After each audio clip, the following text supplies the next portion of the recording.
Welcome to 843 TV. I'm your host, Lisa Richardson, and today we're coming to you from the spectacular golf club at Berkeley Hall. And I'm Catherine Maidman, and we have an exciting event that we're going to tell you about. It's actually the Players Amateur Tournament, and we're going to be talking to three gentlemen. First up is Adam Kushner, who's the Director of Golf at Berkeley Hall. And next up is a very familiar face, Mr. Steve Wilmot, the Director of the RBC Heritage. And we have Andy McMillan, who's also the tournament coordinator, and he will be also giving us details about the event. So stay right here and watch this great episode of 843 TV, where communities come to speak.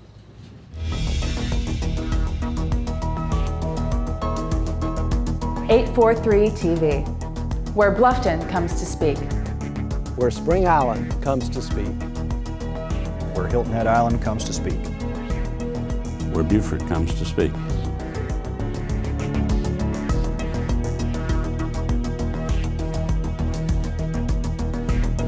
(843 TV), where communities come to speak.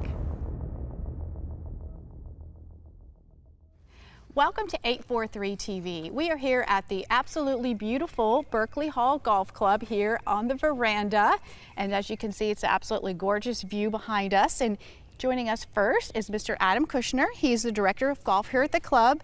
And we're going to be talking all about the Players Amateur coming up very soon here in Bluffton. So welcome. Good to have you this morning. Thank you for having me. Why don't you share a little bit about the significance of this event to the PGA Tour? Tell us about the rising stars that it produces or potentially produces. Yeah. So we've had a lot of rising stars such as Ricky Fowler, Dustin Johnson, the recent Brooks Koepka, the recent U.S. Open champion. And I think the fact that the Heritage Foundation also runs a PGA Tour event, it's really run like a PGA Tour event from the contestant AM to all the interaction with the volunteers. So the players really have to interact a lot with the supporters of the event, and I think that that prepares them. Also, the starters from the Heritage actual PGA Tour event come and start, which is a neat touch, and the winner gets an exemption into next year's Heritage, which is one of the highlights of the event. How about that? Yeah, Adam, you know, it's a great partnership, and the foundation truly appreciates being out here. But you have two great golf courses here in an incredible community. What sets maybe with us playing on the North Course differently than maybe the South Course, or talk about both courses? So both golf courses are Tom Fazio golf courses, and they do play a little differently. The North Course probably has more elevation change than any course in the low country.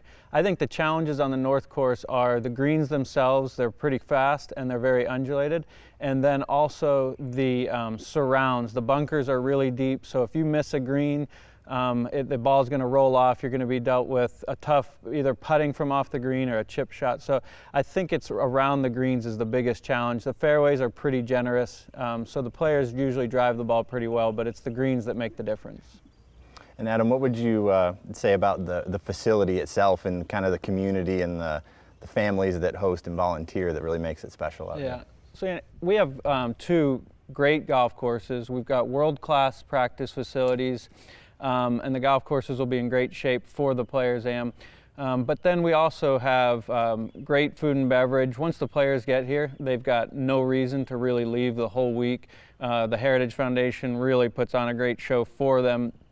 And then also the support of our members. And our members really do get behind the event and support it. We've got a lot of volunteers that help, and so I think that that's one of the best parts about Berkeley Hall is just a sense of community and support behind this event.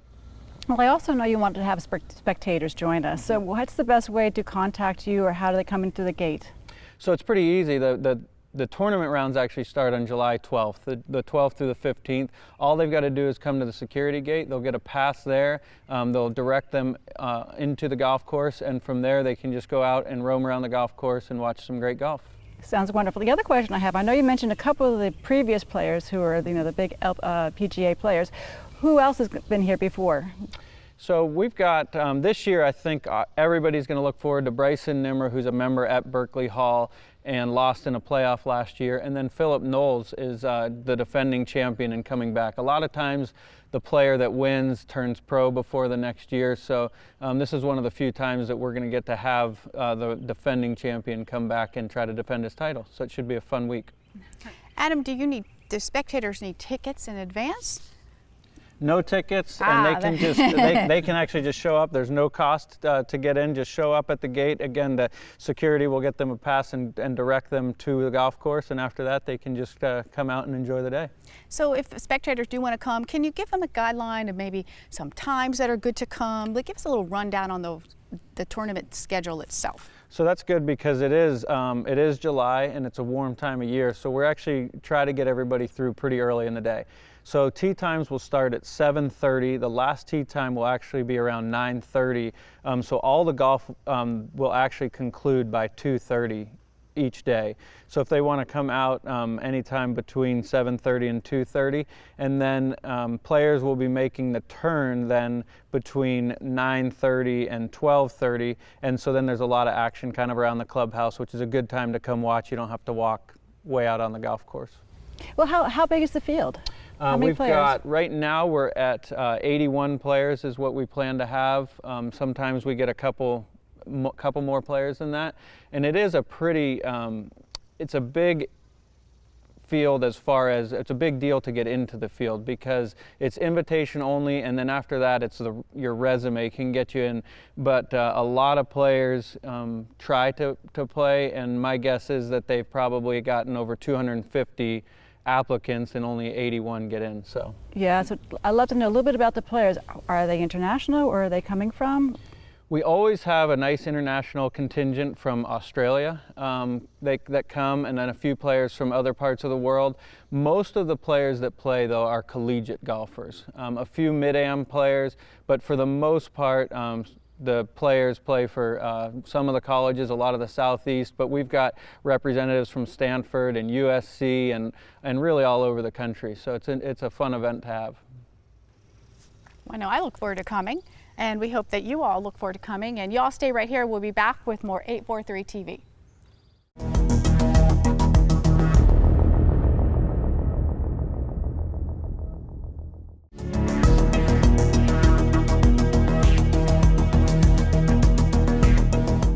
Well, welcome back to 843. I am with Steve Wilmot, who's the tournament director.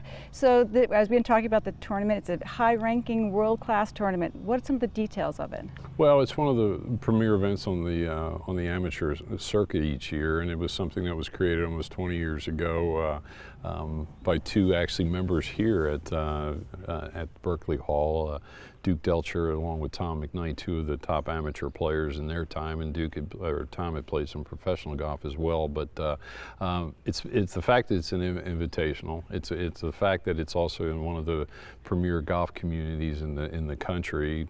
Wonderful facilities for the players. All they have to do, as Adam mentioned earlier too, is truly show up, and everything else is taken care of, from certainly the golf and the competition, but the food and beverage, the facilities, the pool, the fitness center, the practice facility, which is second none in this community for sure. So it's and then at the end of it too is an exemption into the RBC Heritage each April, and which adds a little bit to the strength of the competition.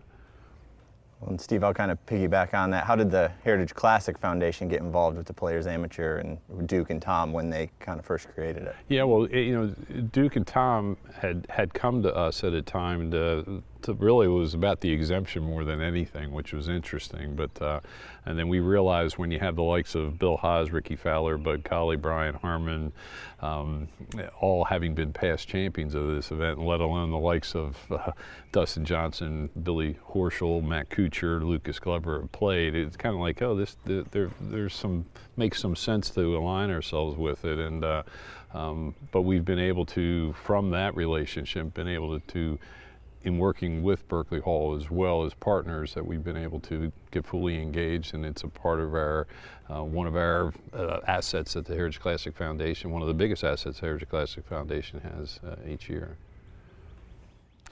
So kind of on that same note, almost 20 years ago this event started, and what are some of the past participants that maybe you remember the most, or maybe we've heard of the most on the PGA Tour since it started? Well, you had even mentioned, and I did a little bit too, even you look at our winners, which is pretty incredible of who's who on the PGA Tour, but You also look at the likes of the Lucas Glovers and the Matt Kuchers and the Billy Horschels and Mark Leishmans, Dustin Johnson, Brooks Koepka. You look at these players that have been front and center over the most recently too that have been here. So it is truly for those spectators wanting to come out here to be able to experience this wonderful facility, but you're looking at tomorrow's stars, and it's sometimes tough from the Heritage Classic Foundation to sell who's the next DJ and who's the next Brooks Koepka, but they'll be out here in a couple weeks, and it's come on out and see some wonderful competition. You know, it's interesting because the golf course has such a nice intimate feel as well, so when the spectators do come and watch the players, they have the ability to feel up close and personal, and when these kids go to rise to the top, they really say, I knew him when he did this at this hole here at Berkeley Hall. It's all those fond memories, yeah? Well, and I just got chill bumps thinking about it. The relationships that some of these volunteers and that house and our partners, these relationships are created for years. I remember a volunteer that went to Mark Leishman's wedding a few years back, and you hear about them going to other tournaments and visiting and all too. But what you see over my shoulder here is you have 18 right here and 9. You have great competition. We're here at the clubhouse. There's food and beverage for the spectators as well if they wish. They get to see tomorrow's stars in a very different atmosphere, knowing that they will be inside the ropes on the PGA Tour someday. Now, Steve, of course, anyone who lives in the Low Country knows all about the RBC Heritage and may not know as much about this tournament. And that's why we're here today, sharing all about it. And give us some more comparisons. We've hit on some things here, but as far as from the spectator's point of view, from your point of view, from planning the team, and how does that all work? How does it differ? Well, it's Andy's really the tournament director of this event and the coordinator of it. But there's a lot from sales to, we do have a contestant AM, but certainly the operations of the event, working closely with Adam and the staff here from the food and beverage side. It's interesting that the week of the tournament, it's the same amount of hours. It's 4:30 in the morning till 9, 10 o'clock at night, but it's kind of 1/10 of the world. We don't have crowd control issues. We don't have parking. We don't have security. We wish we did. We hope to someday with things, but it's still a lot of time and effort that goes into it, and it truly is a team effort. But on the other side, what's important to us is building these relations. We are giving back to amateur golf and junior golf. It's this is more, as Adam mentioned, more of a collegiate field in a way, but it's not a collegiate event. It's just who's the best amateurs in the world that are here. But it gives us a chance to sit down and really get to know these players. And I kind of joked earlier too that during the Heritage I lose 10 to 15 pounds, and during the Players Am I gain 10 to 15 pounds because I'll sit down with 4 or 5 of the guys for lunch at 11:30, but unfortunately I'm sitting down with 4 or 5 other guys at 1 o'clock having lunch again. Round 2. Yeah. But it's building relationships. It's as what Adam mentions too. It's the PGA Tour experience. We're kind of getting them ready for that next step, and it gives us a chance when it comes April or it comes other events that I go to. You see them. They talk about the Players Am. We have Ali Schneiderjan's brothers playing in this. He's on the PGA Tour. His brother's on the PGA Tour right now. So you're creating these relationships that will hopefully help us in April. That if we're successful in April, we'll be able to continue to give back in this community. And at the end of the day, this community being Hilton Head, Bluffton, Low Country area. And I think you said it best right there. At the end of the day, it's all about the community and the relationships that we build. So great stuff. So this is a tournament for anyone and everyone to come out, especially some young folks who might be rising or potentially rising stars here in our local golf community. So stay right here. We're going to be back with more 843 TV here from Berkeley Hall.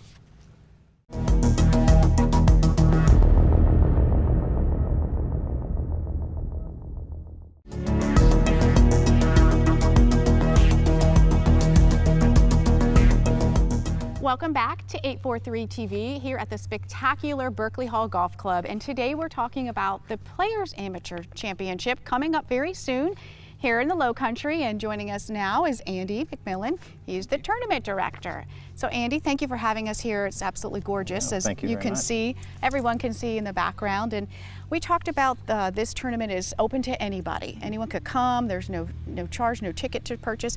What are some other ways besides being a spectator that the viewers can get involved? Yeah, well, we actually have some really great sponsorship and supporting opportunities as well. We kind of do our version of a pro-am called the Contestant Amateur on the Wednesday, July 11th of the week of the tournament, and it's an opportunity for a supporter or sponsor to actually get paired up with a player in our field for kind of a fun 18-hole competition. And it's a great way for them to get to know these players kind of one-on-one for 18 holes, have some fun. There's a little reception at the end, and there, with that there's some name recognition. We have a sponsor board and stuff like that. So that's one of our more popular ones, but there's a lot of opportunities on playersam.com that folks can get involved with. So that's how they should get information if they're interested, is go to that website?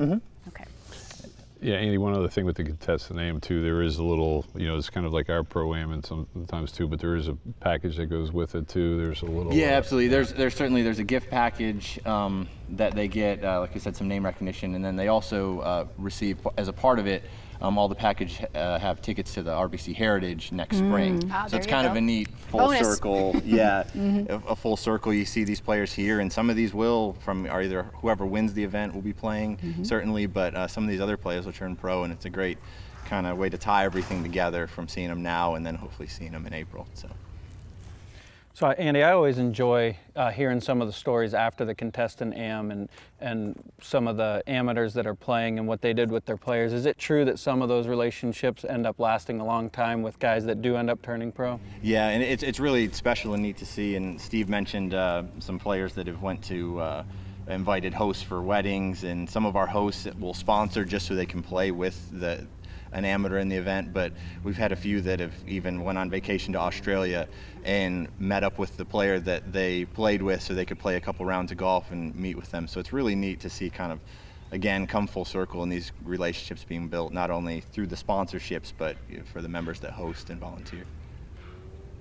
Well, I have a question then. You want to go? Well, no, I just say you might even just touch on some of the contestants this year in our field. Adam and I have been talking about the PGA Tour stars, but this is about the amateurs. Yeah, certainly, and like you mentioned, but we have 10 countries represented this year, which is one of the largest or most diverse group I think we've had in a lot of years. The number 6 player in the world, Min Woo Lee, is actually from Australia, is in our field, and a lot of really strong local talent. As Adam mentioned, Bryson Nimmer is a part of the field. Philip Knowles, our returning champion. Andrew Orshak from Hilton Head. He's a Hilton Head high school student, yep. Yes. He's in our field. Will Miles, who actually just made the cut at the British Amateur this week. So there's a lot of really strong local talent involved in the event, as well as players from all over the country. And last week's U.S. Open, 4 players are in our field that participated in that, including Will Grimmer, who was one of 3 amateurs to make the cut in the U.S. Open. So it's a really strong group of guys from all ages. It's like we said, it's mostly college, but we have some as young as 16 in the event up through the end of college. So we'll really get to see guys who will probably be in this event for the next 3-4 years, and some that are going to play and move on to the next level. So it's really exciting. It is very exciting. I also have a question. I was reading about the 2 Club. What is that? The 2 Golf? The 2 Club is actually something that was created about 6 years ago. It's the opportunity for members and folks in the community to get involved, where they pledge, similar to like a Birdies for Charity, they pledge $2 for every 2 made during competition, Thursday through Sunday. So that typically ends up being about 140 2s, mostly birdies on par 3s throughout the week, that a member will pledge, or someone in the community, and then that money is directed towards a charity of their choice. We have 3 options for them to participate in, and at the end, all monies raised are donated back into the community here in Bluffton. That's great, similar to what the Heritage Foundation does, of course, in our area. Sure. Now, Steve told us his favorite part of the week is eating. So what are some highlights for you? What are some things that... Well, I have to say that's one of my favorites too, but it really is just getting to meet and know these players and kind of see them year over year and just kind of create some of those relationships. Certainly, as Steve mentioned, building those for relationships for the Heritage, but just getting to know them, finding out what their schedule is through the year, finding out kind of what makes them tick and how they started golfing, and there's just so many different backgrounds, especially said the 10 different countries represented, and a lot of the Australian players are here for the first time. This is their first event before they play 5-6 events throughout the summer in America to kind of do their summer schedule, because it's starting winter over there, so they come over and Where do they stay when they are here? The majority of the players in our field actually stay with members at Berkeley Hall. Okay. They'll open their homes to, if they have a bedroom or two, and host players for the week. And it's really, and that's where we said a lot of those relationships are built, and it's really neat to see. And we've already had, you know, players that are returning will write in and request if they can stay with so-and-so again because they had such a great time. So you can see that kind of come full circle. Become a host family in a sense. Yes, absolutely. And Andy, if you don't mind, I'm sorry too, if you go ahead and touch on the volunteers, because the volunteers are truly remarkable here. Yeah, we have an incredible incredible group of volunteers, and the whole community as a whole. Just what they do, and when we say we're working the 5 to 9 hours, they're right there with us, running scoreboards and setting up hole scoring. Every 3 holes, we do live scoring on our website for the event. From shuttling players from the tees to the greens to the driving range, helping us fill coolers. I mean, it's truly it's a community effort, and it's fun to see. And as I said, getting to know The players is a great benefit, but getting to know the members too, and how much they enjoy being a part of it, and we enjoy working with them. It's truly a highlight of our year as well. Well, I'd like to thank everybody for joining us, and thank you for joining 843 TV. Where communities come to speak.